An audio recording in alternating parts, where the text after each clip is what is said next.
If you're doing gentle parenting, but still you see that the moment you say no, your child is again doing such a big meltdown and dramas and tantrums, and you don't know what is wrong. I want you to hear this. It is not you. It is a version of gentle parenting that you have been taught.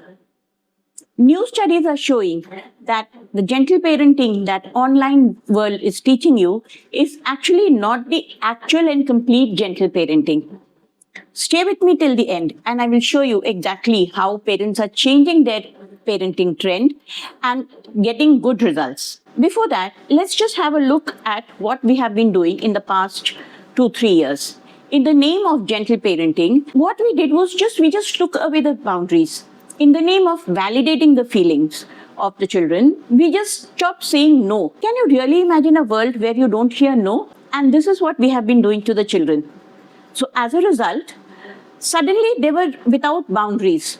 So a small thing like, we say that, put on your shoes to a 3-year-old and the child says, I don't want to, and you keep negotiating for 3 hours. The child is exhausted, the mother is exhausted, and in fact, children, especially when they are young, they really need boundaries because boundaries help them feel safe. Their nervous system is still building, and at that time, something that really makes them feel safe is limits. And we have just taken them out of that. We've taken the boundaries out in the name of gentle parenting.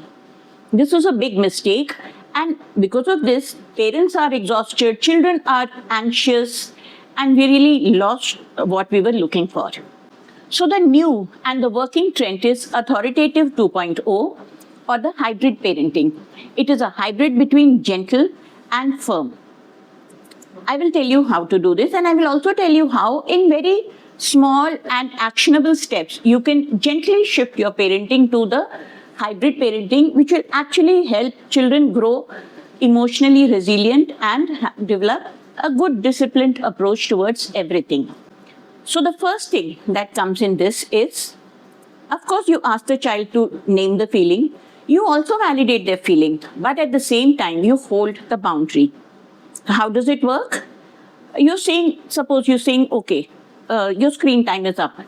So the child obviously pushes back. So what do? I know you're upset.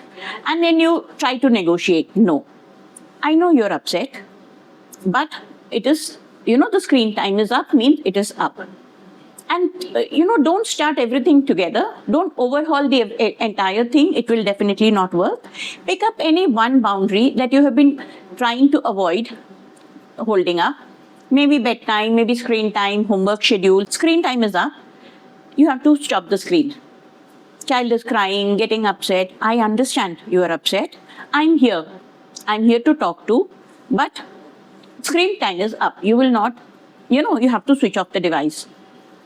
And every time this happens, hold your limit and hold on to your no. Slowly, like in the previous video, what did I say? The muscle getting developed rep by rep. In the same way, you have to hold it and you tell them, and then slowly they will realize that, a no means no and I have to give up the screen or whatever. And when you learn to hold the first boundary, the second and the third one, the subsequent ones become easier and easier because you have set the tone. Number 2, stop giving choices where there are actually none.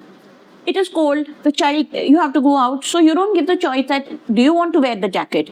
Okay, the child may choose which jacket to wear, but not like, do you want to wear the shoes? Do you want to wear the jacket? There has to be certain things where the child knows that, this is done this way. So somewhere down the line, when we were doing the gentle parenting and giving them a lot of choice, we took away something which the child really needs and which is a structure, a boundary, which really makes them feel safe. So let us give it back to them. And third and the most important, I will say this is the most important mindset shift that we need to make, is repair after rupture instead of always walking on eggshells and trying to prevent the rupture. Can you really imagine a childhood without meltdowns? And come on, tell me, even when as adults, don't you have meltdowns even in your home, in your office front, even with your friends, even on a vacation? So why do we need to, avoid meltdown with kids? They have to learn that it is a part of life. What they need to do is, when you hold a boundary and they have a meltdown, after 5 minutes, 10 minutes, whenever the repair is done, the love doesn't go away. You heard me correct. They have to know that boundary doesn't mean lack of love, because this is something very important that they're going to learn at home. And when they learn that, they're going to use the same learning wherever they go, whether they are in school, whether they are in a hobby class or wherever. So they have to learn that when there is a boundary, it doesn't mean lack of love. Your child getting upset is not a metric of how effective your parenting is. This is something I want every parent to really note down in every step. So stop feeling guilty if your child is having a meltdown. All you have to do is be there, be warm, watch your tone, but hold the boundary. Now, in the comment box, I want you to write down one boundary that you're going to set this week, and subscribe to my channel, because I'm going to come up with follow-up videos on how you can really implement this.